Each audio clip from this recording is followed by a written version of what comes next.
Tonight, we're going to explore the one question that has sat at the center of space exploration for 60 years.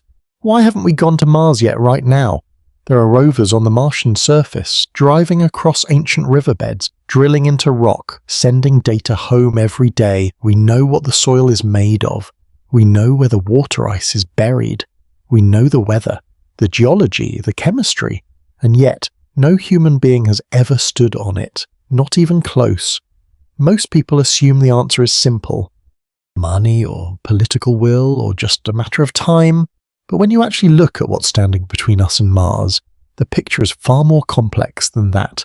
By the end of tonight, you're going to understand exactly what's in the way and why getting there may be the hardest thing humanity has ever attempted. Before we get started, if you love exploring the depths of space as much as we do, take a second to like the video or subscribe. It's a simple action, but it helps this channel reach more curious minds like yours. Now, let's begin. Mars has been the next destination for as long as human spaceflight has existed. Every decade since the 60s has produced serious mission plans, serious engineering studies, and serious commitments from serious agencies. And the reason we haven't gone isn't a lack of ambition or a lack of engineering talent. It's a much more specific set of problems than that. There isn't one problem standing in the way. There are many, though each serious on its own, and they're connected to each other in ways that mean you can't just pick one and solve it in isolation. Solve one layer and you find another underneath it. Connected to the first in ways you didn't expect. Build a system that works in one environment and it behaves differently in the next. And when you look at all of them together, the picture becomes something else entirely. The first and most fundamental barrier is simply getting there. Earth and Mars orbit the Sun at different distances and at different speeds. Earth completes one orbit in 365 days. Mars takes about 60 days, because both planets are continuously moving around the Sun at different rates. The distance between them changes constantly and dramatically. At their farthest separation, Earth and Mars can be over 240 million miles apart at their closest approach, an event astronomers call opposition. They can come within about 34 million miles of each other. For a spacecraft to travel from Earth to Mars efficiently, it must launch what engineers call a launch window. This is a period of a few weeks occurring roughly every 26 months when the orbital geometry of the two planets align in a way that allows a fuel-optimal trajectory. On that trajectory, a spacecraft coasts in an elliptical arc around the Sun, bleeding outward from Earth's orbit until it intersects Mars's orbit. At the moment Mars arrives at that same point, miss the window and the options narrow severely. Wait another 26 months for the next one, or burn vastly more propellant, to force a trajectory that the natural orbital mechanics resist. In rocketry, propellant is the foundational constraint on everything. Every kilogram of propellant you carry requires additional propellant just to lift that first kilogram off the ground. That additional propellant has its own mass, requiring yet more propellant. Still, this exponential relationship, described mathematically by the Tchaikovsky rocket equation, is one of the most uncompromising constraints in all of engineering. There is no workaround. You cannot solve an unfavorable trajectory by simply adding more fuel, because the fuel itself makes the problem worse.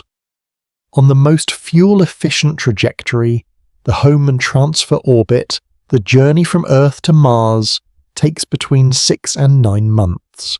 Depending on the specific launch window, not 6 to 9 months of active flying, 6 to 9 months of coasting through space on a ballistic arc with the engines largely off. The crew sitting inside a vehicle with nowhere to go and nothing to do externally but wait. 6 to 9 months is an extraordinarily long time to live inside a spacecraft. The longest single continuous human spaceflight on record was just over 14 days, achieved by Russian cosmonaut Valery Polyakov aboard the Mir space station in the mid-1990s. But every long-duration mission in history took place in low Earth orbit. a few hundred miles above the surface, where the crew could theoretically have been evacuated in an emergency, where resupply vehicles arrived on a regular schedule, and where the world's best flight surgeons and mission engineers were in near real-time communication with the crew at all times. A Mars transit crew would have none of those safety nets. And those 6 to 9 months of spaceflight do things to the human body that become more concerning the more carefully you examine them. In microgravity, the near weightlessness experienced in orbital freefall. The human body begins to change in systematic and serious ways. These changes are driven by the same biological logic as all physiological adaptation. The body maintains structures that are used and allows structures that are not used to atrophy. In microgravity, the demands that the gravity places on the body disappear, and the body responds accordingly. Bones lose density without the constant mechanical loading of standing, walking, and moving under Earth's gravity. The skeleton begins to resorb mineral mass. The weight-bearing regions, the lower spine, the fure, the pelvis are particularly affected. Studies of astronauts on the International Space Station document losses of roughly 1 to 2% of bone. Mineral density per month in these regions. After a 6-month mission, a returning astronaut has measurably less bone mass in critical weight-bearing regions than when they left. Intensive rehabilitation can recover much of the lost density over months on the ground, but the process is neither fast nor always complete.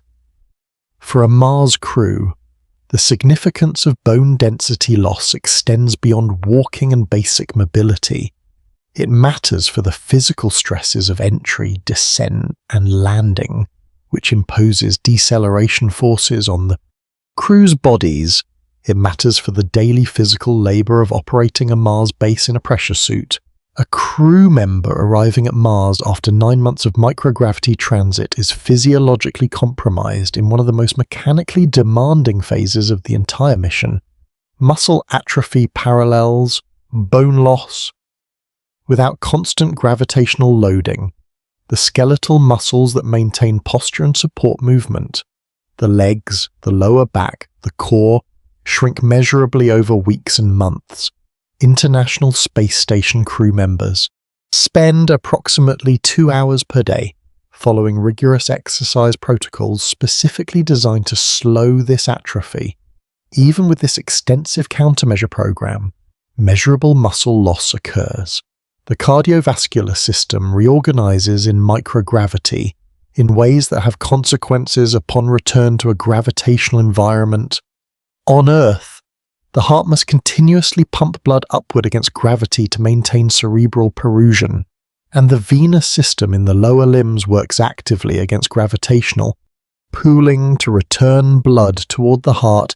In microgravity, these demands disappear. The heart actually changes shape over the course of a long-duration mission, becoming more spherical and less elongated, as it no longer needs the geometry optimized for pumping against a gravitational gradient. Blood and interstitial fluid redistribute toward the head and upper body, creating the characteristic fullness in the face and congestion that most astronauts describe throughout their missions. Spaceflight-associated neuroocular syndrome has emerged from long-duration spaceflight data as one of the more concerning medical findings of the past decade. A meaningful fraction of astronauts who complete long-duration missions return with measurable changes to their visual system. The optic nerve is surrounded by cerebrospinal fluid, and in microgravity, the redistribution of fluid toward the head increases pressure within the cerebrospinal fluid column surrounding the optic nerve. This increased pressure transmits to the back of the eye, flattening the posterior surface of the eyeball slightly and causing the optic nerve itself to develop a characteristic swelling visible on MRI.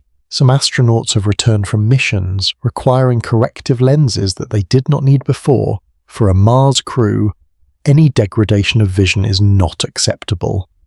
Vision is essential for every critical technical task. Reading instrument displays, evaluating equipment, navigating in a pressure suit, conducting repairs, and potentially performing medical procedures on fellow crew members. The immune system also behaves differently in microgravity. Several immune functions appear to be dysregulated based on blood samples taken from ISS crew members before, during, and after their missions. Latent viruses that lie dormant in most adult human bodies, including several members of the herpes virus family, reactivate and begin shedding at higher rates during spaceflight. The mechanisms are not fully understood, but have been documented consistently enough across multiple space programs and decades to be taken as established.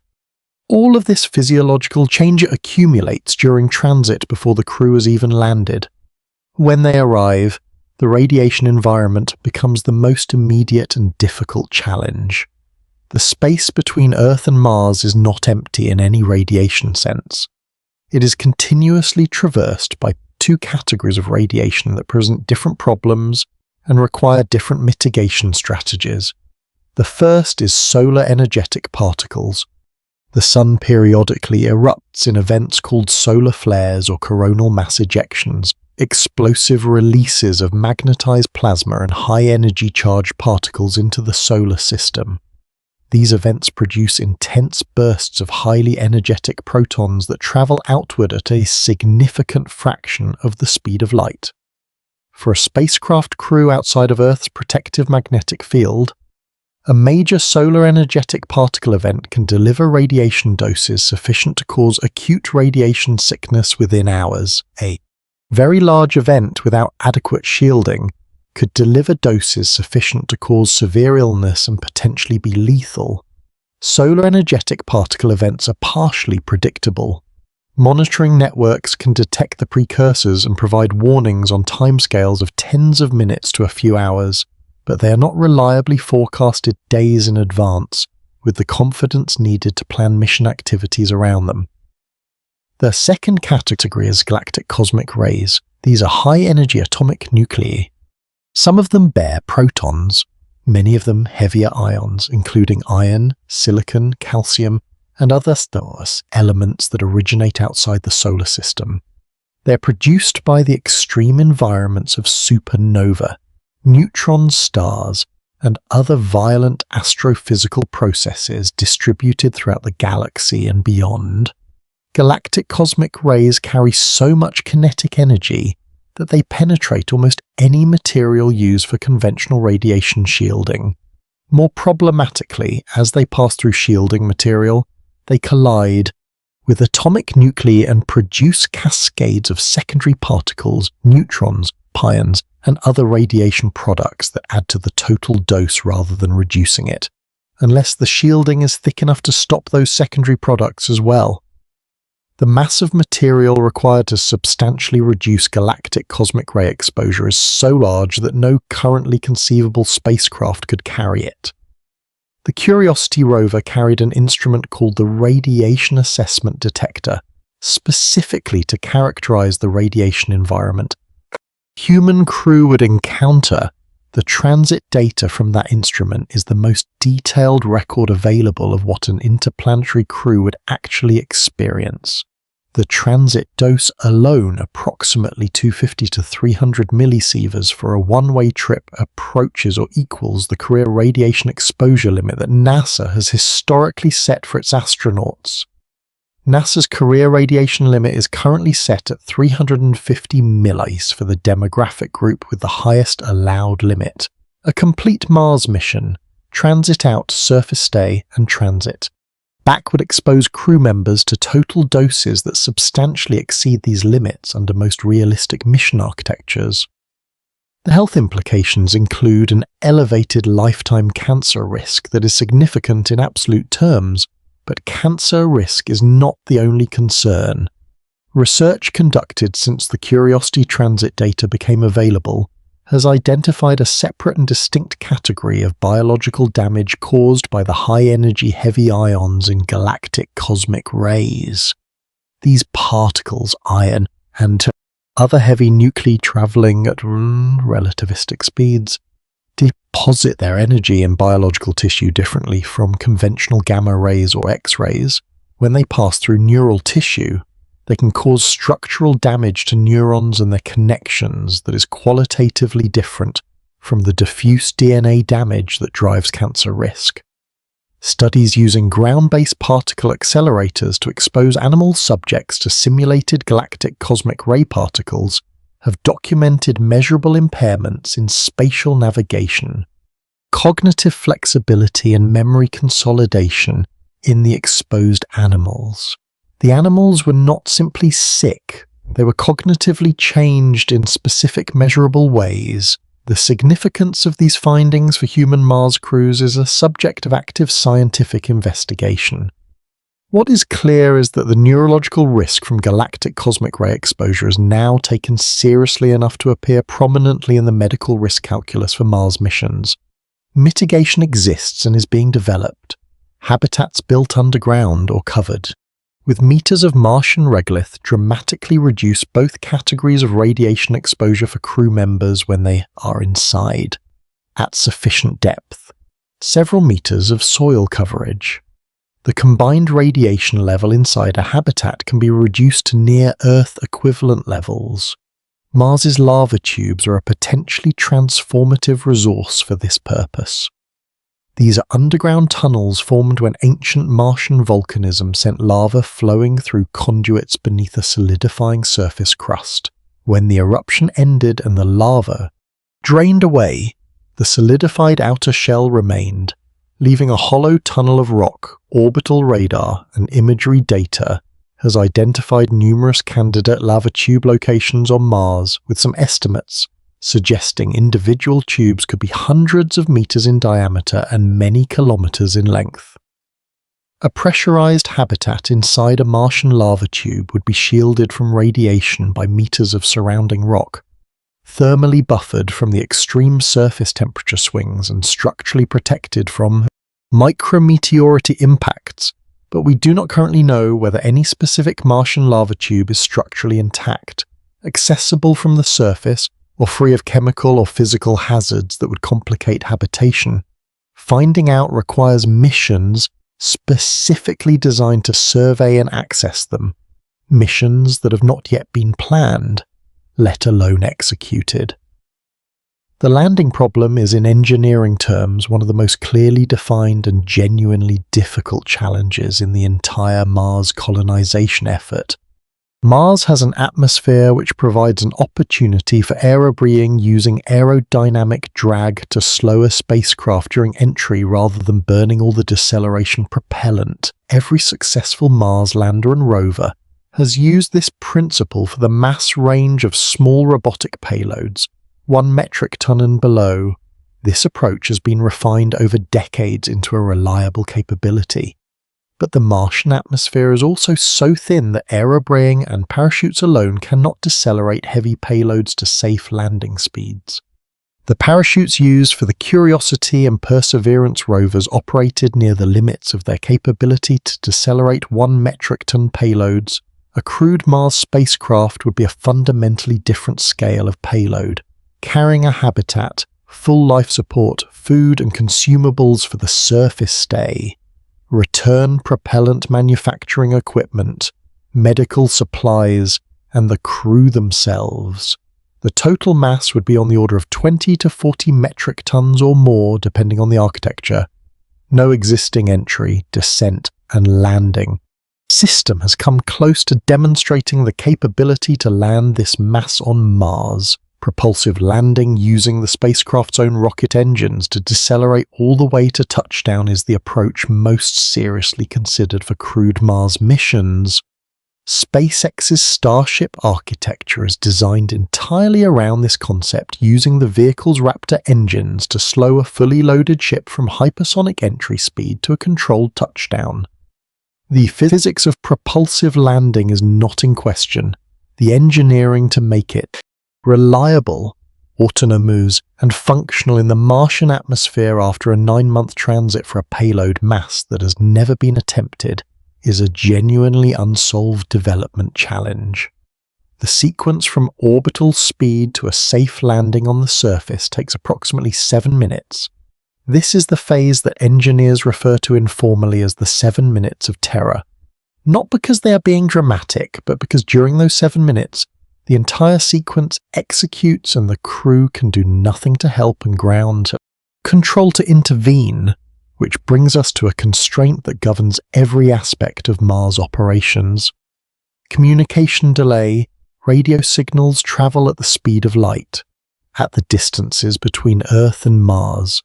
A one-way signal takes between approximately 3 minutes and about 22 minutes. Depending on the planet's positions, a round-trip communication takes between 6 and 44 minutes.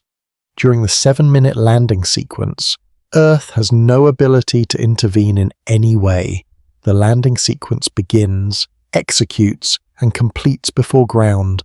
Control even knows entry has started. Depending on geometry, the crew and the spacecraft's autonomous systems are entirely on their own for the entire sequence. This constraint extends across every aspect of Mars operations. An emergency that develops in real time, a pressure leak, a fire, a medical crisis, a suit malfunction during an EVA must be diagnosed and managed by the crew from the moment it begins, using only the training, knowledge, tools, and resources they have available. Ground control can be informed. Expert advice can be requested, but nothing useful can arrive in time to matter for any rapidly evolving situation. This is not a solvable problem. It is a permanent operational characteristic of Mars missions that shapes every aspect of how the mission must be designed, how the crew must be trained, and how every system must be built. Every critical system must be understood by at least one crew member, and ideally by multiple in enough depth to diagnose and repair it under pressure in the field, potentially in a suit with whatever tools and spare parts are available.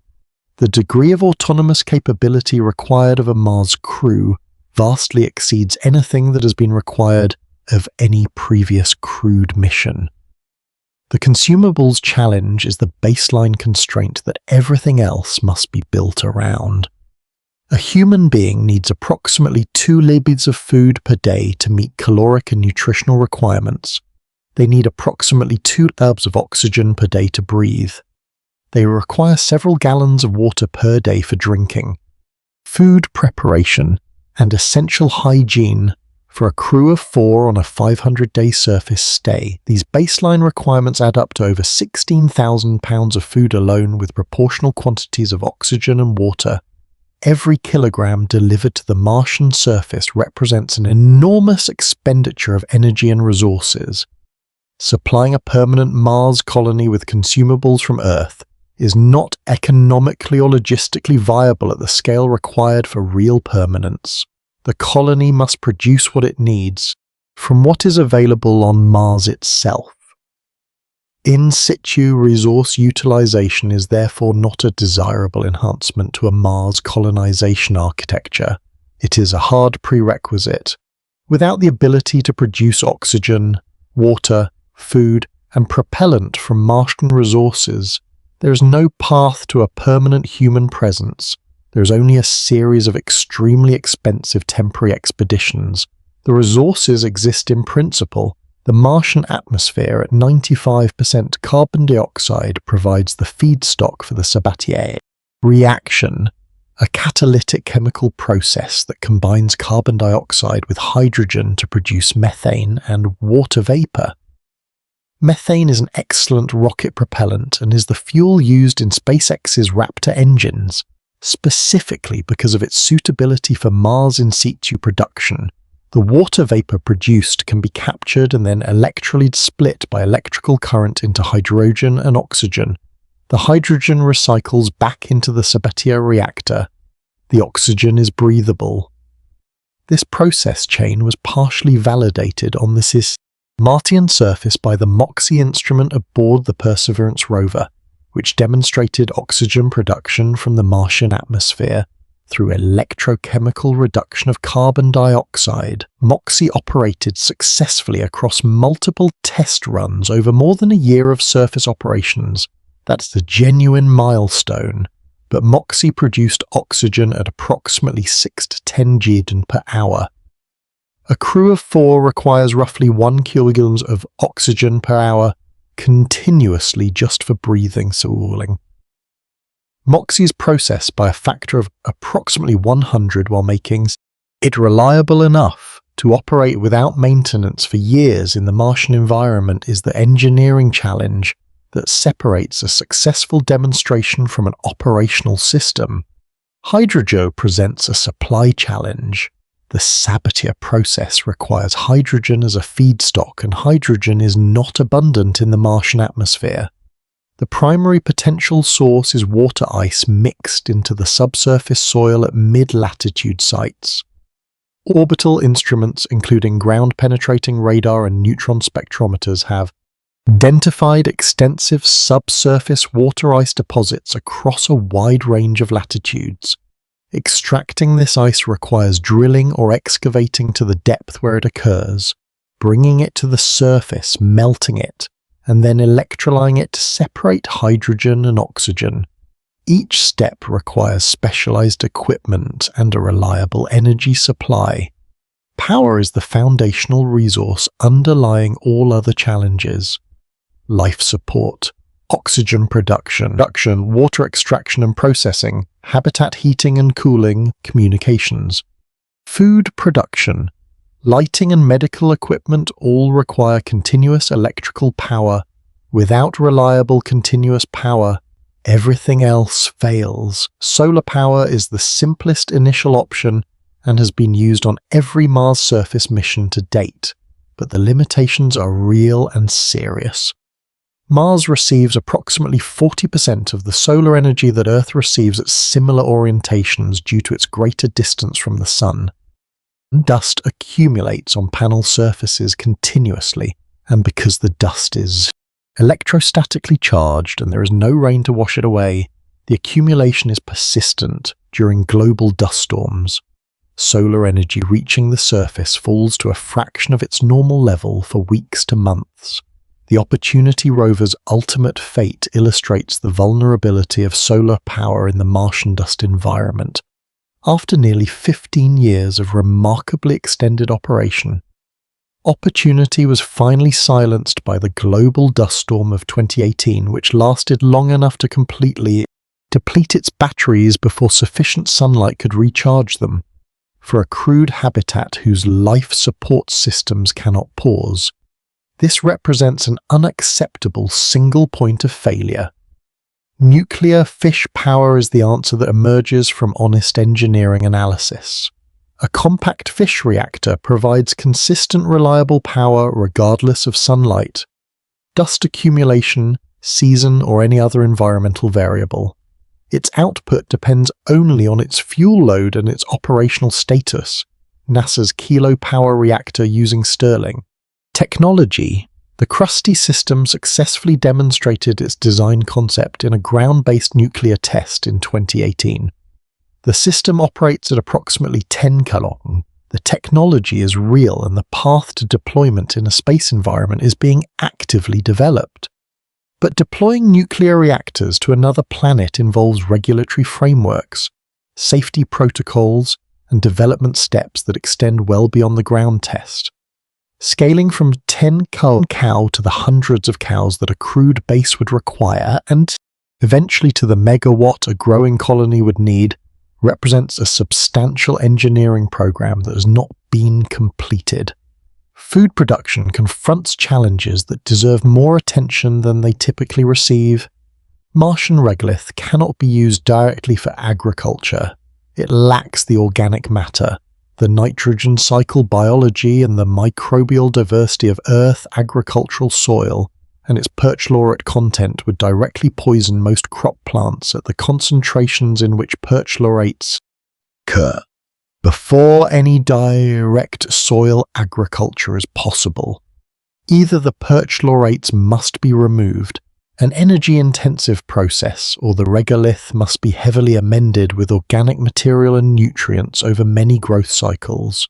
Hydroponics and aeroponics sidestep the regolith problem by eliminating soil from the growing system entirely. Plants grow in nutrient-enriched water or in a mist of nutrients with their roots directly in contact with the nutrient solution. These techniques are well established in commercial food production on Earth and have been successfully tested in space environments, including aboard the International Space Station. But the energy cost of artificial lighting for full crop production inside a radiation-shielded underground habitat is substantial. Natural sunlight on Mars is insufficient for vigorous crop growth. Even at the surface, and underground habitats receive no direct sunlight at all. The power demand of high-intensity grow lights for sufficient agricultural production to meaningfully supplement a crew's diet is a real factor in the overall energy budget of a Mars base. The psychological dimensions of long duration. Mars missions are documented well enough by analog research to be taken as serious operational variables. A crew on Mars would be living in close enclosed quarters with the same small group of people for years. They could not step outside without suiting up in a complex pressure suit. They could not experience any aspect of the natural environment. They evolved in no open air, no flowing water, no natural light, no other living creatures. Every communication with family, friends, or colleagues on Earth would be a time-delayed message exchange rather than a conversation. Research on Antarctic winter rover crews, submarine personnel and participants in controlled isolation studies consistently documents the emergence of mood disturbances, cognitive changes, and interpersonal difficulties over extended isolation periods. The High Seas Habitat Simulation Program in Hawaii, which placed crews in isolated dome habitats on a Hawaiian volcano for up to a year, produced detailed psychological data confirming that mission-critical interpersonal conflicts, motivation, degradation, and cognitive performance changes are all documented outcomes even in carefully selected, highly trained volunteers. The Concordia Antarctic Research Station at Dome C operates through a 9-month austral winter in which no flights arrive or depart. Research on Concordia winter crews over multiple seasons has documented cognitive changes, including slowed processing speed, impaired spatial cognition, and mood dysregulation that deepens as the isolation period extends. These effects occur despite the fact that Concordia personnel know they are on Earth, know that rescue is possible in a genuine emergency.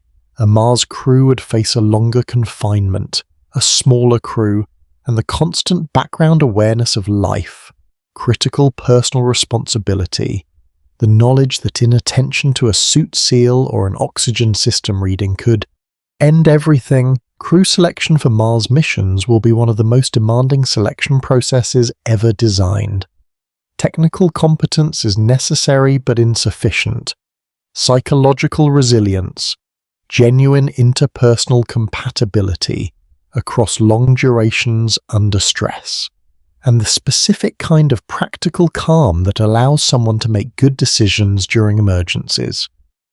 All of these must be present together in the small group that will spend years entirely dependent on each other. Medical capability on Mars presents the gap between need and available capability in perhaps its starkest form. A serious medical emergency on Mars must be managed by the crew with whatever they have available. There is no calling an ambulance. There is no evacuating the patient to a hospital. There is no consulting a specialist in real time. The crew's training, their medical kit, and whatever telemedicine guidance they can obtain through the communication delay are the totality of available medical resources. Early Mars missions will carry crew, members with extensive medical training that goes well beyond standard first aid, ideally including surgical training, critical care skills, and advanced diagnostic capability, AI-assisted diagnosis tools and remote surgical guidance systems are active areas of research and development. But the realistic ceiling of medical care in an early Mars habitat is substantially below what modern emergency medicine can provide. Some conditions that would be routinely survivable at any hospital on Earth would not be survivable on early Mars. This is a genuine limitation that mission planners must accept and work to minimize without the ability to fully eliminate it. The return journey and the constraints it imposes on mission architecture are frequently underappreciated. In the most commonly studied mission architectures, a crew that lands on Mars must remain on the surface for approximately 500 days before the orbital geometry allows a return trajectory with acceptable propellant requirements. This waiting period reflects the 26-month Earth-Mars launch window cycle. The crew lands and they are committed to a 500-day surface stay regardless of circumstances. At the end of those 500 days, the crew must launch from Mars. The ascent vehicle must function reliably after sitting on the Martian surface for over a year, exposed to the Martian environment throughout. The launch must succeed on its first attempt because there is no recovery option if it fails. After reaching Mars orbit and rendezvousing with the Earth return vehicle, the crew faces another 6 to 9 months of transit. Home from Earth, departure to Earth return. The total mission duration is approximately 2.5 to 3 years. In SpaceX's Starship architecture, the propellant needed for the return trip is manufactured on Mars before the crew arrives, using the Sabatier process to produce methane from the Martian atmosphere and extracted water ice. This approach elegantly avoids carrying the enormous mass of return propellant from Earth, but it requires that the propellant production infrastructure be delivered by a prior uncrewed mission, set up and operated successfully for months and verified as having produced sufficient propellant before any crew leaves Earth. Pre-employment of critical infrastructure habitats, power systems, propellant plants, food stores, medical supplies, spare parts is central to every serious Mars colonization architecture. Send the hardware first, verify it works, then send the people. The logic is sound from a risk management perspective, but it means that every element of the pre-employed infrastructure must survive the interplanetary transit, survive entry, descent, and landing, and operate reliably on the Martian surface for months to years, while awaiting the crew entirely without any possibility of maintenance or repair. The history of how we came to understand Mars as a destination is itself worth knowing, because it shaped the engineering challenges we now face. For most of human history, Mars was simply a wandering point of reddish light in the night sky distinguished from the stars by its motion relative to them. Ancient astronomers tracked its path carefully, but the surface was completely unknown. The first telescopic observations in the early 1600s began to reveal a world with features, a polar ice cap, and what appeared to be a varied surface. But the real transformation of Mars in the human imagination came in the late 19th century, when the Italian astronomer Giovanni Schiaparelli reported observing what he called canali on the Martian surface. The word means channels in Italian, but it was translated into English as canals, a word that implies artificial construction.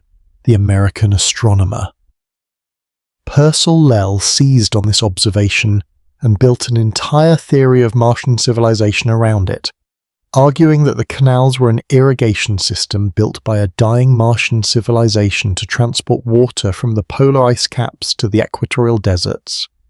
Lell was wrong. The canali were eventually understood to be an optical illusion, the human visual system creating order out of ambiguous patches, seen at the limit of telescope resolution. But the idea of Mars as a world that might harbour or have harboured life was planted firmly in the public imagination, and it shaped how subsequent generations thought about the planet.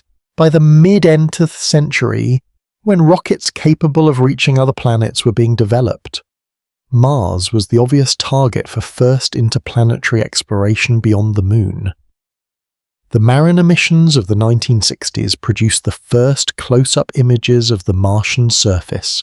Instead of the lush landscape some had imagined, they revealed a cratered, apparently dead world. The Mariner 9 mission of 1971, which entered Martian orbit during a global dust storm and then began mapping as the dust cleared, revealed a more complex world, Olympus Mons, the largest volcano in the solar system, approximately 16 mi high and roughly 340 mi in diameter, was imaged for the first time. Val Marinis, a canyon system roughly 2,000 mi long and up to 4 miles deep, was mapped in detail. The Viking landers of 1976 were the first spacecraft designed specifically to search for life on Mars. They landed, analyzed soil samples, and returned chemistry data that produced results controversial to this day. One experiment designed to detect metabolic activity in Martian soil produced a positive result. Other experiments designed to detect organic molecules found none at significant levels. The scientific community's majority interpretation was that the positive result was a false positive caused by the reactive perchloric chemistry of Martian soil, not biology. What revived deep interest in Mars was the slow accumulation of evidence from multiple subsequent missions that Mars had once been a very different world. The Mars Global Surveyor, Mars Odyssey, Mars Express, the Mars Reconnaissance Orbiter, and ultimately the rover missions have built up a picture of ancient Mars, where liquid water was present at the surface for extended periods, possibly for hundreds of millions of years. Minerals that form only in the presence of liquid water have been found extensively. Ancient river valleys and lake beds have been mapped. The layered rock formations at sites like the Gale crater explored by Curiosity tell a story of sedimentary deposition in standing water. The Jezero crater, site of Perseverance's operations, was chosen precisely because it was an ancient lake and river delta that may have preserved traces of any ancient Martian biology in its sediments. The question of whether life ever existed on Mars or exists today, perhaps in subsurface environments where liquid water may still be present, is one of the most profound open questions in science.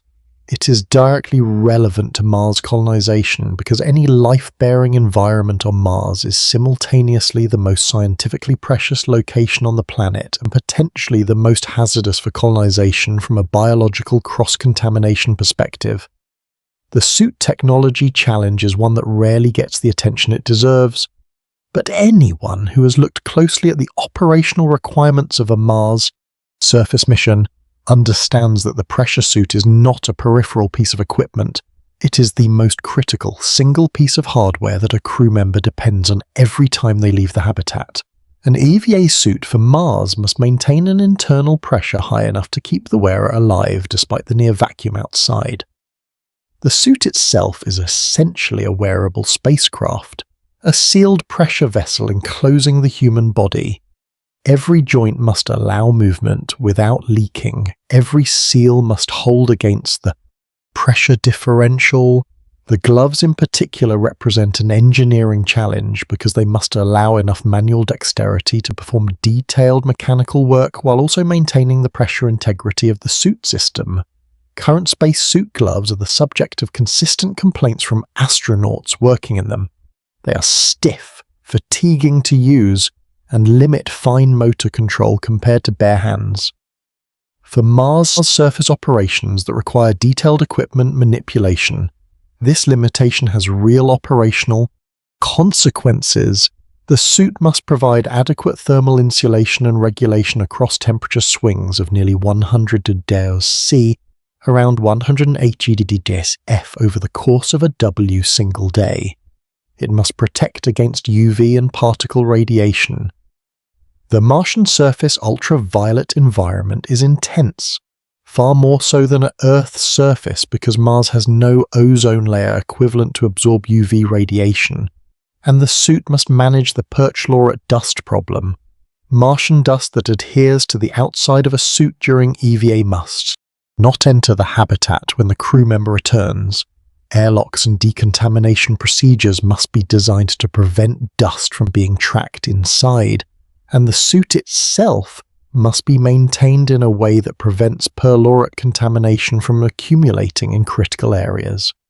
Current NASA and commercial spacesuits were designed primarily for use in the microgravity environment of the ISS, or for limited-duration lunar surface operations.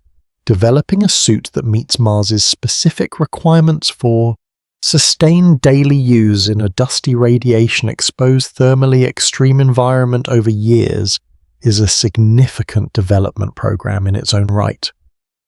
The Moon plays a specific and practical role in the path to Mars that is often misunderstood as purely political. It is sometimes framed as a distraction from Mars, a detour mandated by bureaucracy rather than genuine technical necessity. The reality is more nuanced. Landing on the lunar surface and returning to orbit involves many of the same engineering elements as a Mars. Landing, precision guidance, propulsion systems, thermal management, practicing and refining those capabilities in a location only 3 days from Earth, where an emergency abort can return a crew within days, is genuinely valuable compared to attempting all of those skills for the first time at Mars where there is no rescue. The lunar surface also provides an environment where some of the in situ resource utilization technologies needed for Mars can be tested. The Moon has water ice in the permanently shadowed craters near its poles. Extracting that ice, electrolying it into hydrogen and oxygen, and using the oxygen for breathing or propellant. That is the same process chain needed on Mars, tested in a location where the consequences of failure are recoverable. Similarly, the physiological countermeasures, suit technologies and life support systems being developed for lunar surface operations will be directly applicable with modifications to Mars. The critical distinction is that the Moon cannot serve as a physical stepping stone in the logistical sense. You cannot build a Mars approach infrastructure on the Moon and then extend it to Mars. The technologies transfer, the infrastructure does not. The Moon is a test environment and a development platform, not a waypoint on the route to Mars. What the Arius program does accomplish for Mars is the maintenance of institutional knowledge, operational culture, and political and economic momentum during the decades required to develop Mars-specific capabilities. Human spaceflight programs are fragile, in the sense that they depend on sustained funding and sustained commitment across political cycles. The Apollo program demonstrated this in stark terms. After the final Apollo mission in 1972, the capability to return humans to the Moon was effectively lost. Not because the physics changed or the engineering became harder, but because the people who knew how to do it moved on. The specific hardware was not maintained, and the institutional knowledge dispersed. Sustaining human exploration capability through the lunar program while Mars-specific technologies are developed in parallel is a risk management strategy as much as a technical one. What kind of society would a Martian colony actually be? The early settlers will be selected and trained with an intensity that no previous exploration program has demanded. They will arrive at a place that is simultaneously the most isolated human settlement in history and the most documented, monitored and technically sophisticated environment humans have ever tried to inhabit. The social dynamics of that environment will be unlike anything in human experience.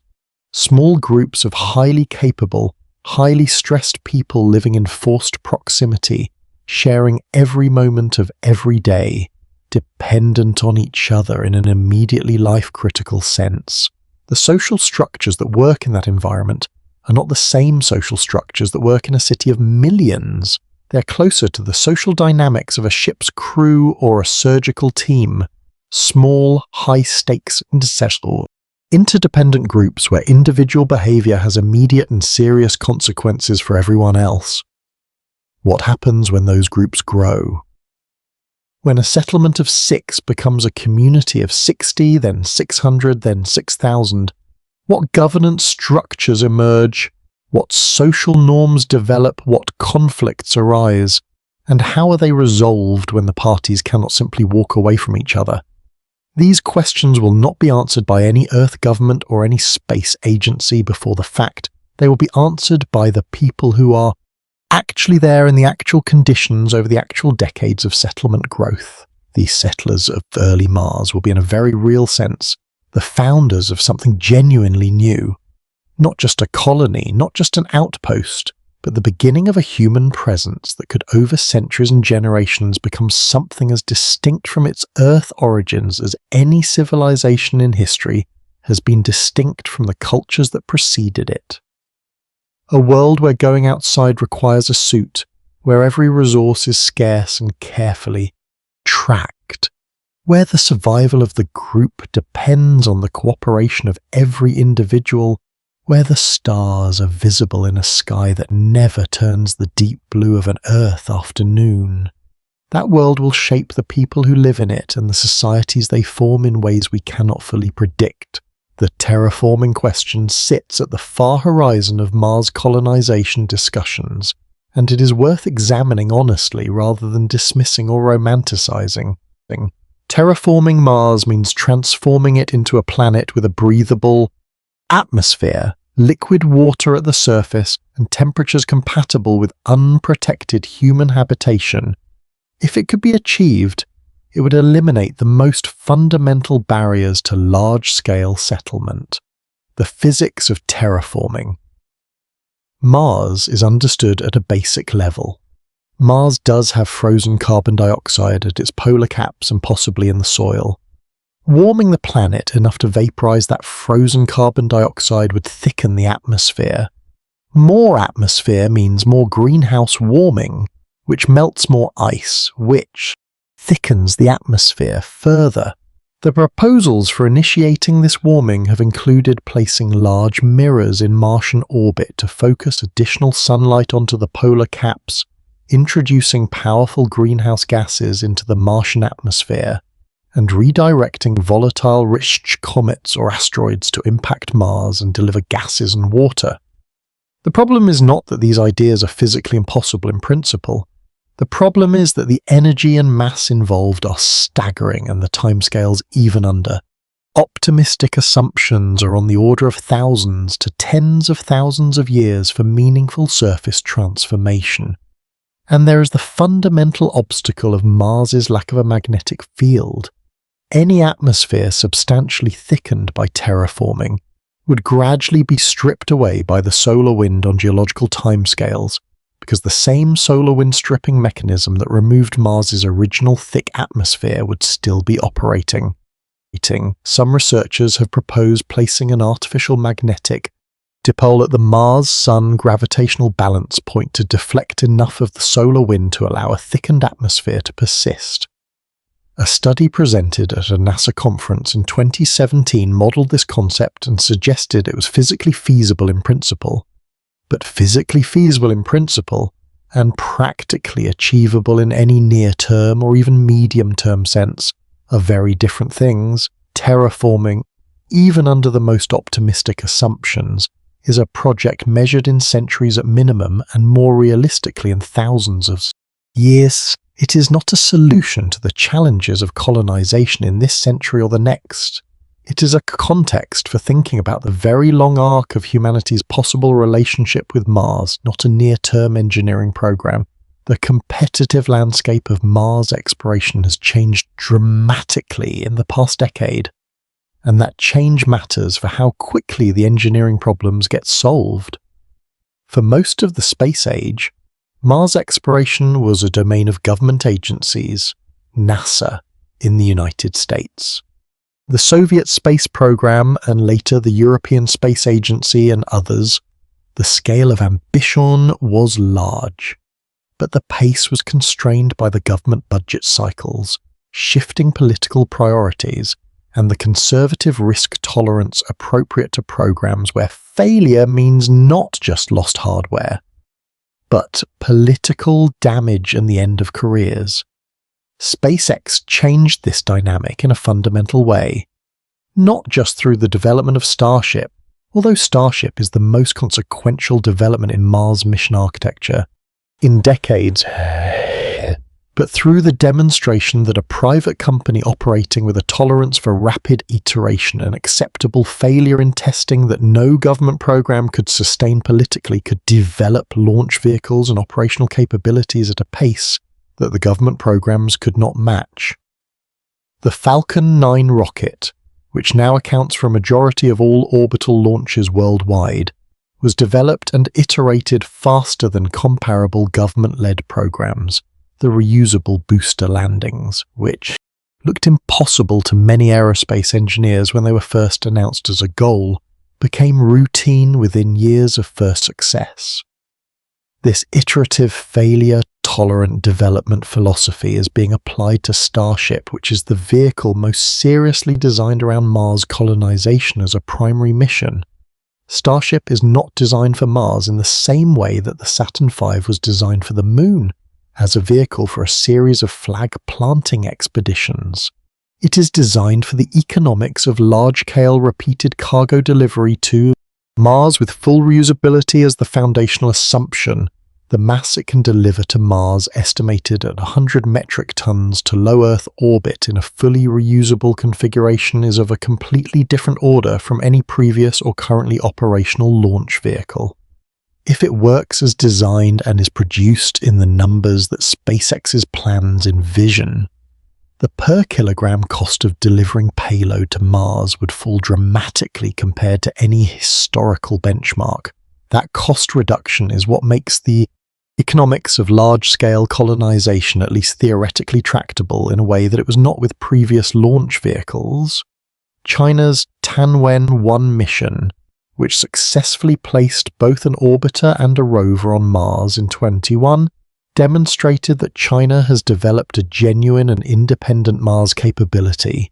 The rover operated on the Martian surface for over a year before going into hibernation. Chinese space program officials have referenced crewed Mars missions in long-range planning statements, with timelines that suggest possible crewed flights in the 40s of this century. The United Arab Emirates Hope orbiter, which entered Martian orbit in February of 2021, demonstrated that the threshold for conducting Mars orbital science has dropped enough to be accessible to a relatively young national space program. India's Mangalan mission, which successfully entered Martian orbit in 2014 on its first attempt, demonstrated similar capability at remarkable cost efficiency. The proliferation of national Mars programs does not directly solve the engineering challenges of human colonization, but it does build the global knowledge base, develop the engineering expertise, and establish the institutional momentum that makes the eventual human missions more likely to succeed.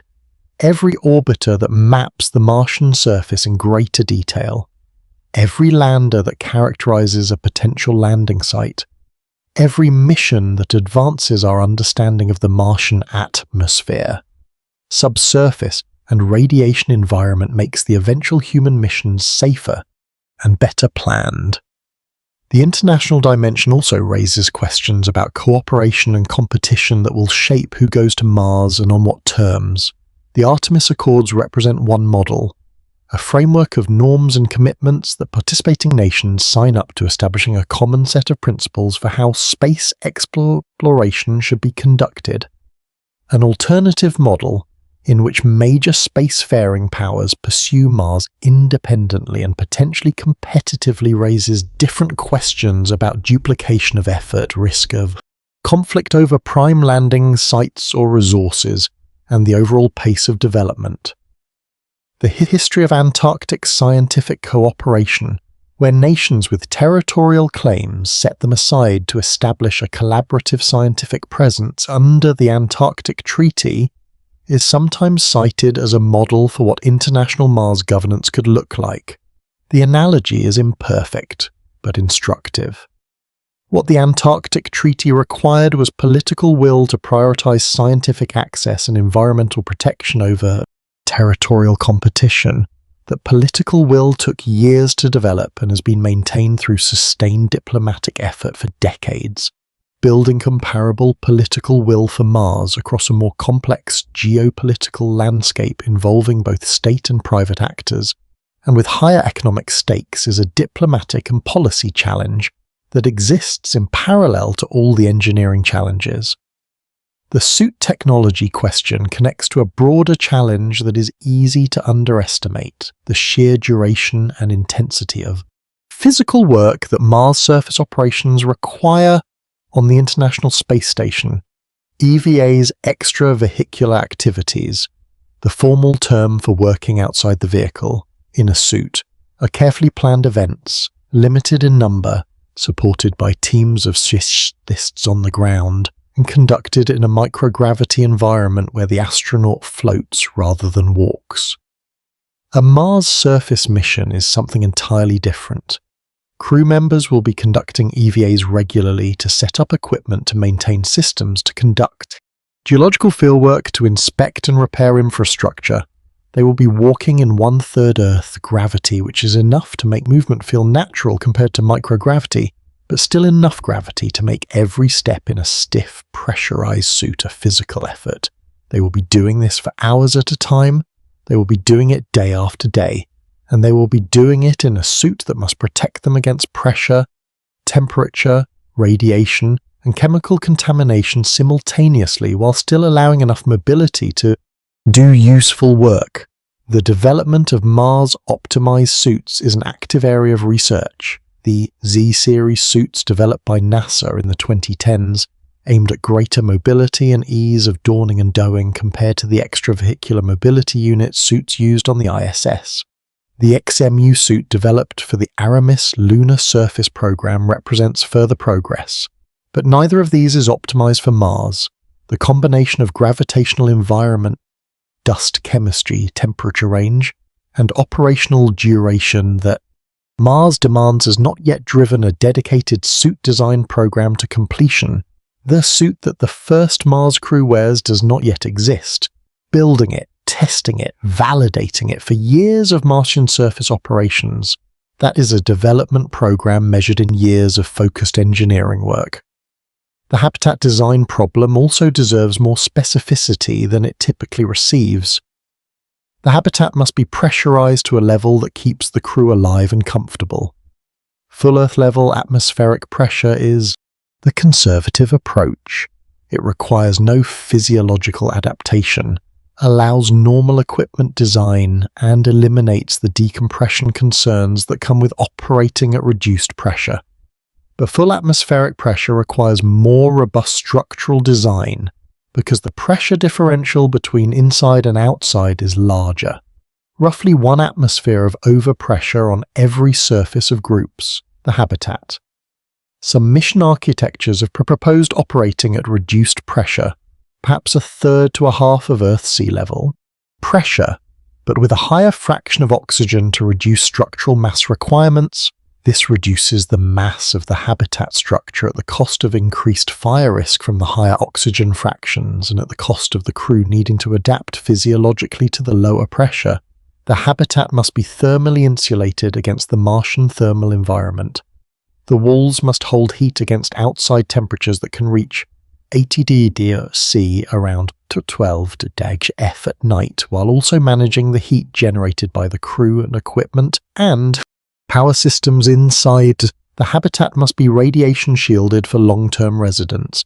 This either means constructing the habitat with radiation-absorbing materials, adding mass proportional to the shielding level needed, or covering the habitat with regolith, which requires excavation and emplacement operations that must be performed by robotic equipment before the habitat can be safely occupied. The habitat must be large enough for the crew to live in it for years without the psychological consequences of severe confinement being mission-threatening, while also being small enough that it can be delivered to Mars within practical payload mass limits. The smallest habitats that can be realistically transported to Mars on near-term vehicles are genuinely cramped by any objective measure. Expanding them through additional inflatable modules or additional landed hardware requires multiple missions and complex assembly operations, and the habitat must support all the functions of daily life and work for years without significant external input: food preparation, personal hygiene, waste management, exercise, sleeping, medical care, scientific work, equipment maintenance. Communications all must be accommodated in a space that for early missions is likely measured in tens, rather than hundreds of square meters of floor area per crew member. Waste management is a specific operational challenge that is easy to overlook but is critical in a closed habitat environment. On Earth, waste management is invisible infrastructure. On Mars, everything that enters the habitat as food, oxygen, and water must eventually exit as waste in one form or another, and all of that waste must be managed within the habitat system. Water reclamation from urine and other wastewater is a technology developed for ISS operations and achieves high recovery rates. Current SS systems recover approximately 90% of water from urine through a combination of distillation and filtration. On Mars, even higher recovery rates would be needed over time as a resupply becomes less frequent and eventually impossible. Solid waste must be managed without contaminating the habitat environment. The volume of solid waste generated over a 500-day stay by 4 crew members is substantial. Carbon dioxide exhaled by the crew must be removed from the habitat atmosphere continuously and efficiently. The ISS uses a system that absorbs carbon dioxide in chemical scrubbers and vents it overboard. On Mars, that carbon dioxide could instead be captured and fed into the Sabatier reactor for oxygen and methane production, closing the loop more completely. The engineering of a fully closed-loop atmosphere management system that handles carbon dioxide, water vapor, oxygen, nitrogen, and trace contaminants reliably for years is a substantial technical challenge that is being addressed in research, but has not been fully demonstrated at Mars mission scale. The history of how Earth and Mars have been studied together as a pair of worlds tells us something important about why the colonization challenge feels so close yet remains so distant. For centuries after Copernicus and Kepler established that the planets orbit the Sun, Mars was the first world that astronomers seriously imagined visiting. Not the Moon. The Moon was too barren, too airless, too obviously a dead rock. Mars had seasons. Mars had polar ice caps that grew and shrank with the seasons, just like Earth's. Mars had a day almost exactly the same length as Earth's 24 hours and 37 minutes. Mars had what appeared through early telescopes to be a varied surface of dark and light regions that some observers interpreted as continents and seas. For a century or more, the working assumption among serious scientists was that Mars was probably inhabited not necessarily by intelligent beings, but at minimum by plant life of some kind. That assumption was still alive and taken seriously when the first Mars missions launched in the 1960s. What those missions found ended that assumption decisively. The Mariner 4 spacecraft, which flew past Mars in July of 1965, returned 22 photographs covering about 1% of the Martian surface. Those photographs showed a cratered moon-like surface with no obvious signs of the water channels or vegetation that hopeful observers had projected onto the planet for a century. The atmosphere was found to be far thinner than expected, far too thin to support liquid water at the surface under current conditions. The shock was genuine. A generation of scientists who had spent their careers assuming Mars was at least biologically interesting had to revise their thinking completely. What replaced that assumption was something more careful, more scientifically rigorous, and ultimately more interesting. Subsequent missions, Mariner 9 in 1971, the 2 Viking landers and orbiters in 1976, and then the remarkable series of missions beginning in the late 1990s, built a picture not of a dead world, but of a world that had once been alive with geological and hydrological activity. The channels that Shea, Pirelli and Lell had interpreted as engineered canals turned out to be something more extraordinary. Enormous ancient river valleys carved by flowing water on a scale that dwarfed anything on Earth. Outflow channels suggest that catastrophic floods once released volumes of water that would have temporarily filled seas. The layered sedimentary deposits mapped by orbiters and explored by rovers show evidence of environments where liquid water persisted long enough to deposit minerals that take thousands to millions of years to form. Ancient Mars was wet, it was geologically active, it had a thicker atmosphere and a warmer climate than today, and the question still open, still debated, still driving mission after mission, is whether any of that ancient wet environment was inhabited.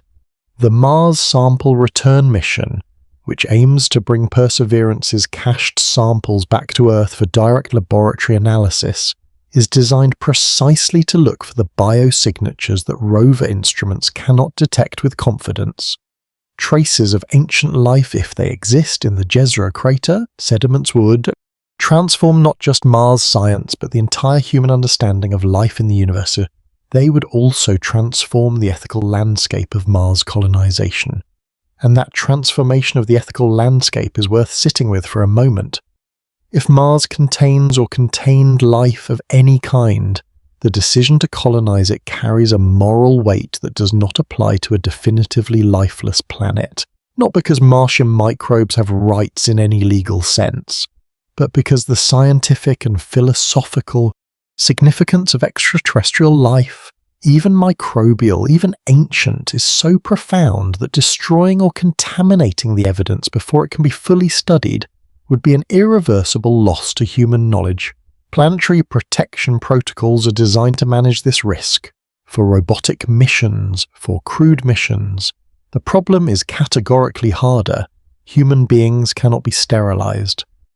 A crew of 4 arriving on Mars carries perhaps 300 trillion microorganisms between them, distributed across their skin, their gut, their lungs, and every surface they touch. No airlock design and no decontamination procedure will prevent the eventual introduction of Earth biology to the Martian surface around a crude habitat. The scientific community's working position is that the harshness of the Martian environment, the UV radiation, the oxidizing soil chemistry, the extreme cold, the near vacuum will rapidly destroy most Earth microorganisms that reach the surface. That is probably correct, but it is not certainly correct, and for some specific environments, subsurface regions with liquid water, for instance, the risk of contaminating a potential habitat for indigenous Martian life with introduced Earth organisms is not zero. This tension between the imperatives of human exploration and the imperatives of scientific integrity will need to be resolved before crewed missions proceed. It is not a reason to abandon Mars colonization. It is a reason to approach it thoughtfully with clear protocols and genuine scientific engagement rather than treating the planet simply as an engineering challenge to be overcome. The governance question runs alongside the scientific one. The Outer Space Treaty of 1967 establishes that no nation may claim sovereignty over celestial bodies, including Mars. Nations are responsible for the activities of their nationals and entities in space. Outer space is designated the province of all humanity. These principles were established when space activities were conducted exclusively by governments, and the treaty was not designed with large-scale private commercial colonization in mind, a self-sustaining Martian colony, one that has developed its own economy, its own social structures, and its own practical independence from Earth, would exist in a legal and governance vacuum that no current framework adequately addresses. Questions of property rights to Martian resources, criminal jurisdiction over colonists, the political status of a community of people born on Mars who have never been to Earth. All of these are genuinely open. The Artemis Accord established in 2020 and signed by a growing number of nations, represent an attempt to establish norms of behavior for space exploration that go beyond the Outer Space Treaty. The Accords address issues like the extraction of space resources, the establishment of safety zones around operations, and transparency in space activities, but not all spacefaring nations have signed the Aramis Accords. China and Russia, both of which have significant space capabilities and ambitions, have not. This creates the possibility of parallel and potentially competing approaches to the governance of space activities, including eventual Mars operations. The geopolitical dynamics of Mars colonization will be shaped by the relationships and agreements or disagreements between the major space powers in the coming decades.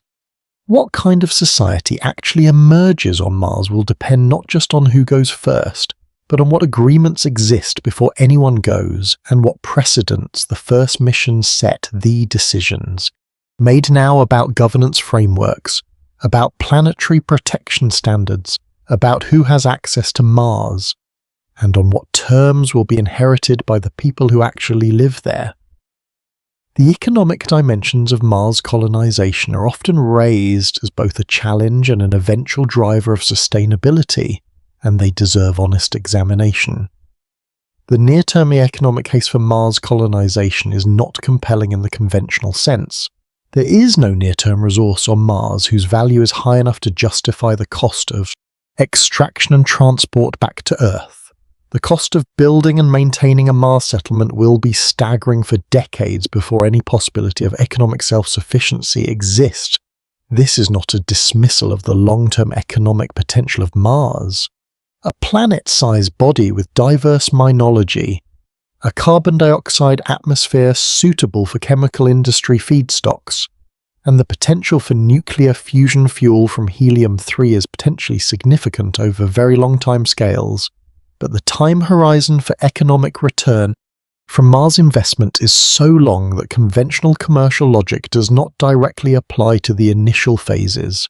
The economic model that Elon Musk has articulated for SpaceX's Mars program is not based on extracting resources from Mars and selling them on Earth. It is based on the premise that a large enough Martian economy, a city of eventually hundreds of thousands or millions of people, would be economically self-sustaining through internal economic activity, and that the process of building that economy would generate economic activity on Earth through manufacturing, launch services, and the development of technologies with terrestrial applications. Whether this model is realistic over the specific timescales and investment levels required is a question that reasonable people disagree about significantly.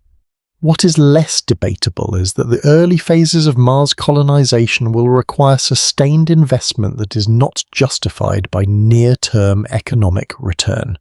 The motivation for that investment will have to come from a combination of scientific ambition, long-term strategic thinking, and the kind of genuine idealism about human futures that has historically driven exploration beyond any immediate economic calculation.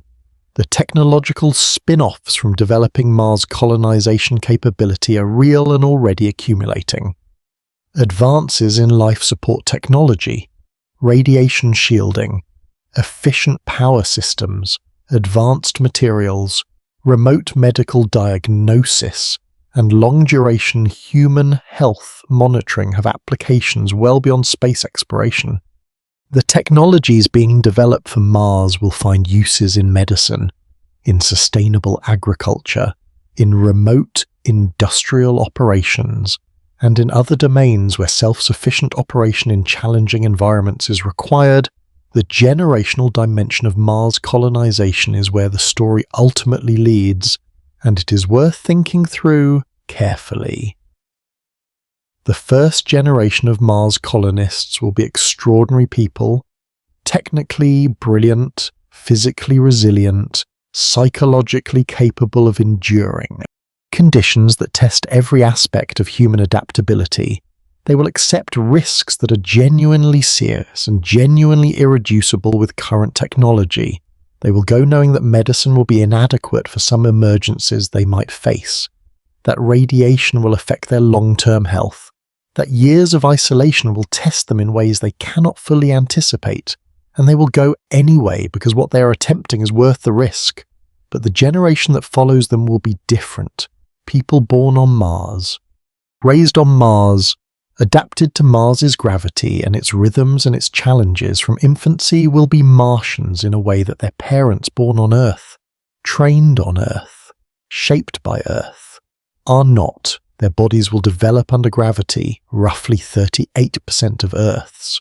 Their bone structure, their cardiovascular system, their proprioception, their musculature, all of these will develop under conditions that are genuinely different from the conditions under which human physiology evolved. A human being raised entirely in Martian gravity might be unable to function comfortably in Earth's gravity. They might find a visit to Earth physically exhausting and physiologically stressful in ways that their Earth-born parents never experience on Mars. They will be human and they will carry everything that being human means, but they will also be something new. The first generation of people for whom another planet is not a destination or an achievement but simply home. Understanding and planning for this generational transition is part of what distinguishes serious long-term Mars colonization thinking from the simpler question of how to land a crew and bring them back. The path from the first human footprints on Martian soil to a genuinely self-sustaining civilization is measured in generations, not missions. What those generations build, the society they form, the culture they develop, the relationship they establish with the planet they live on, will be shaped by the decisions and the values of the people who go first. That is not a small thing. The people who will actually go, who are they, and what does it mean to be chosen for something like this? Astronaut selection has always been demanding. The original NASA astronaut corps required test pilot experience, advanced degrees, and exceptional physical fitness. The criteria have evolved over decades as the missions have changed. Today's ISS crews include scientists, physicians, and engineers alongside pilots. Mars crews will require something different again, and the selection criteria will need to reflect the specific demands of a mission unlike any that has come before. The combination required is genuinely unusual, deep technical competence in multiple domains because the crew will be small and everyone will need to cover multiple roles, extraordinary physical resilience because the mission will impose physiological stresses over years that previous missions have not sustained, psychological stability of a specific kind, not the absence of emotion, but the capacity to process extreme stress, isolation, and interpersonal friction. Without dysfunction, the ability to make sound decisions under conditions of uncertainty, fatigue, and incomplete information, medical capability well beyond first aid, and perhaps most importantly, the genuine willingness to accept risks that are serious and real, not as abstract possibilities, but as concrete probabilities that the crew understands in detail before they ever leave Earth. Research on what predicts success in isolated, confined, and extreme environments consistently points away from the kind of individual heroism that popular culture tends to celebrate and toward the capacity for sustained quiet competence. The people who do best in these environments are not necessarily the most impressive in conventional terms. They are the people who maintain their routines when motivation fails. They are the people who manage their own emotional states without burdening others. They are the people who are genuinely curious and genuinely useful, even at the far end of month 11 in an enclosed space. Those traits are partly innate, and partly trained, and identifying them reliably in advance is one of the most important and least understood challenges in Mars mission planning. The selection process for the first Mars crews will be one of the most consequential decisions any space program has ever made. Get it wrong, and the most expensive and dangerous human expedition in history fails not because of a technical problem, but because of a human one. Get it right, and the crew becomes not just the people who first walk on Mars, but the people who prove that it can be done and demonstrate to everyone who comes after that the barriers are real, but not infinite. The step-by-step architecture of how Mars colonization actually unfolds over time is worth mapping out explicitly because it changes how you think about what is being attempted. It is not a single mission. It is not even a program in the conventional sense. It is a sequence of progressively more capable phases, each one dependent on the success of the one before it, spanning decades and requiring decisions that outlast any individual administration, company leadership, or a generation of engineers. The first phase is precursor robotics, the ongoing work of characterizing the Martian surface atmosphere and subsurface in the detail needed to select landing sites, design life support systems, and understand the resource availability that future missions will depend on. This work is being done now by the missions currently operating at Mars and by the missions in development. The Mars Sample Return Campaign, the planned drilling missions, the continued orbital monitoring, all of this feeds into the knowledge base that human missions will need. The second phase is the demonstration of key enabling technologies in relevant environments. This includes the lunar surface operations of the Aramis program where life support, EV suit technologies, in situ resource utilization and nuclear power systems can be tested in conditions more demanding than low Earth orbit, but with the safety net of a 3-day return to Earth. It includes the continued development and testing of Starship toward the operational capability required for Mars missions. It includes the development and qualification of radiation shielding approaches, spaceflight medicine countermeasures, and closed-loop life support systems. The third phase is the first crewed Mars mission. This will likely be a short-duration visit, a crew that lands, conducts initial operations, and returns to Earth within the first available return window rather than a long surface stay. Even a 30-day surface stay on the first crewed Mars mission would be an extraordinary achievement and would validate the entire capability stack in a way that no robotic mission can. It would also reveal in operational conditions that no Earth-based simulation can fully replicate what doesn't work as planned, because something always doesn't work as planned. The history of complex space missions is a history of contingency, of systems behaving differently than expected, of crews improvising solutions to problems that simulations didn't predict, of lessons learned that reshape the programs that follow.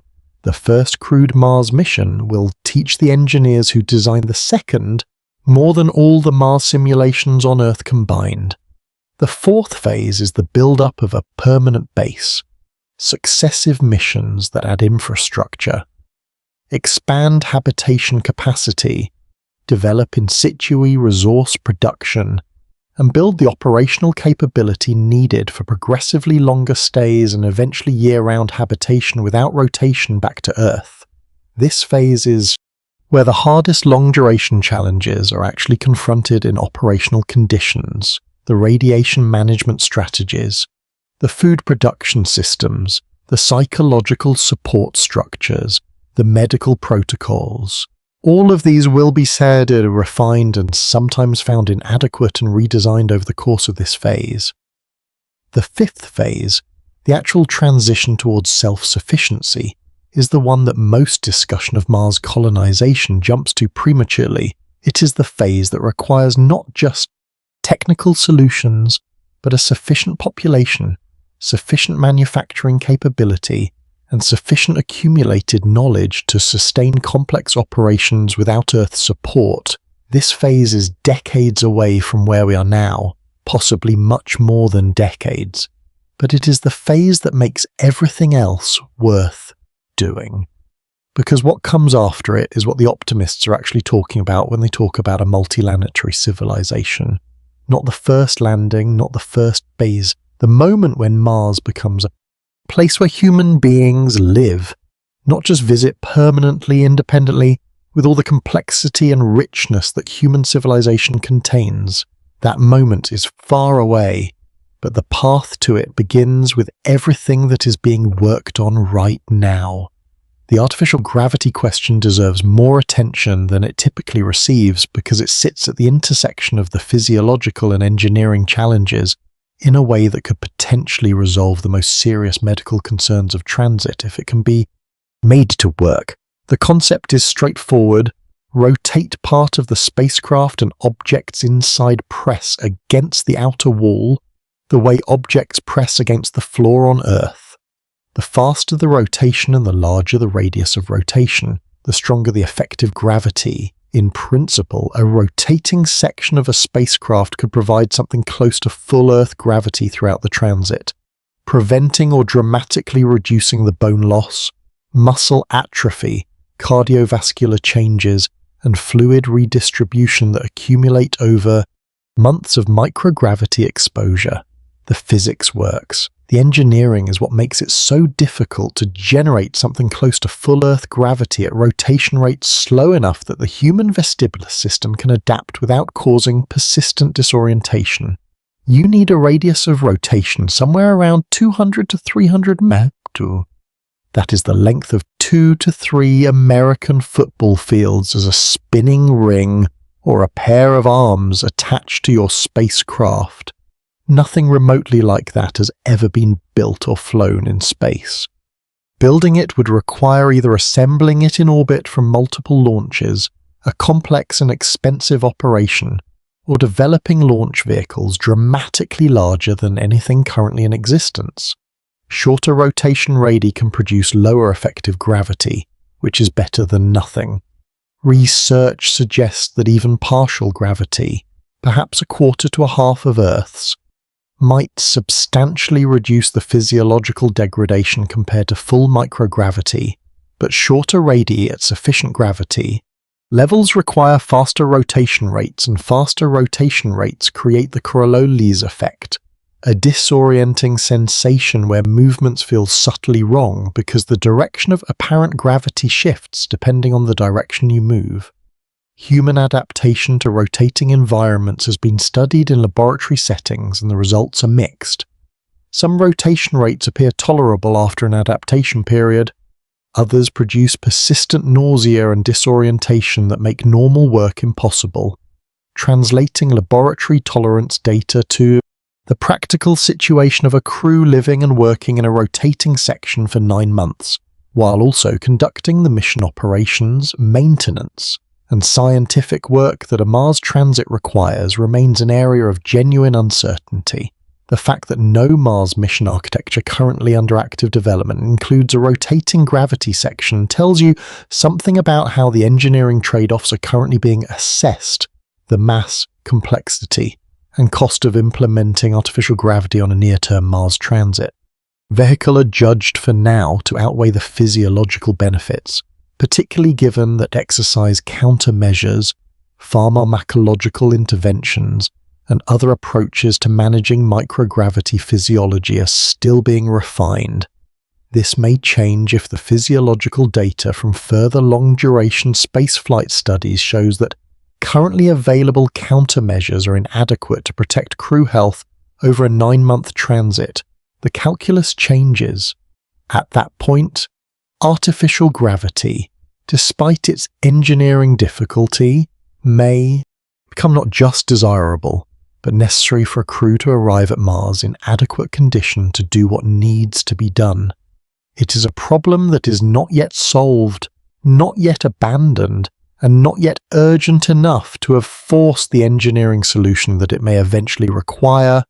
There is one more dimension that sits underneath everything else discussed tonight, and it is perhaps the most important of all. The minimum viable population question. A self-sustaining colony is not just about life support and food production and radiation shielding. It is about the number of people required to maintain the full range of technical, medical, social and cultural capabilities that a complex community needs to persist indefinitely. Researchers who have studied this question drawing on population genetics, organizational theory, and the history of isolated human communities consistently point to the same uncomfortable conclusion. The minimum viable population for genuine long-term sustainability is far larger than most. Near-term mission plans envision, from a genetic perspective alone, avoiding the health consequences of inbreeding. Over multiple generations in an isolated population requires a founding population of at least several hundred genetically diverse individuals. The more conservative estimates put the minimum founding population for genetic health above 1,000. But genetics is only one dimension of the problem. A technically complex settlement requires people with a diversity of specialized skills, engineers of multiple types, medical, professionals of multiple specialties, agricultural specialists, chemists, physicists, software developers, machine operators, teachers, and many others. The smaller the population, the more each person must cover multiple roles, and the smaller the population, the more vulnerable the community is to the loss of critical knowledge or skill from a single accident or illness that takes one irreplaceable person out of the picture. Historical examples of small isolated communities that attempted technological self-sufficiency are not encouraging. Communities that start small and remain isolated tend to lose technical capabilities. Over time, the knowledge becomes concentrated in too few individuals. The social structures become too rigid. The genetic diversity too limited. The population required for a community to sustain and transmit complex, technical knowledge across generations without losing critical capabilities is substantially larger than what a few dozen mission specialists can provide. This reality shapes what kind of Mars presence is actually sustainable in the long run. A series of rotating scientific outposts, even sophisticated ones, is not the same thing as a colony.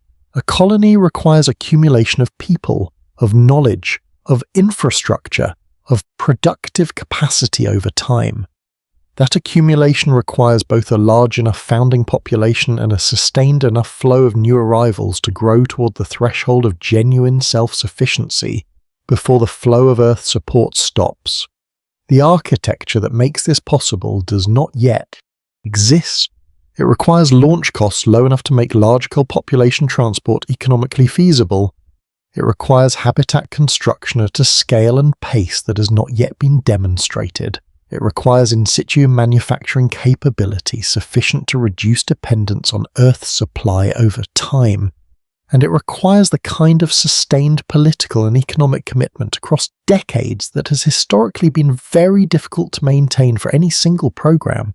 None of this is a reason to abandon the goal. It is a reason to be honest about the scale of what is actually required and to plan accordingly rather than allowing the ambition of a first landing to crowd out the harder, longer, more expensive work of building what comes after. The first human footprint on Mars will be extraordinary. What comes after it is what actually matters. The honest assessment of where we stand is this. We do not have a tested, reliable human-scale landing system for the Martian surface. We do not have verified in situ resource production at the scale required for crew survival and return. We do not have a demonstrated ability to maintain human health over the combined transit plus surface stay duration of a Mars mission. We do not have closed-loop life support that has operated reliably at the required scale in a relevant environment for the required duration. Each of these statements represents a genuine, specific engineering or scientific gap. Not a gap in ambition, not a gap in funding necessarily, a gap in demonstrated verified capability. This is not pessimism, it is precision. The history of human spaceflight is at its core a history of apparently intractable problems being solved through focused engineering and willingness to accept calculated risk. The Apollo program, begun when the technology to reach the moon did not exist, achieved the first crewed lunar landing in under a decade through concentrated effort and investment. The engineers who designed the Saturn V had no blueprint to follow. They invented what was needed. The challenges of Mars colonization are harder than Apollo and harder than any previous human spaceflight program.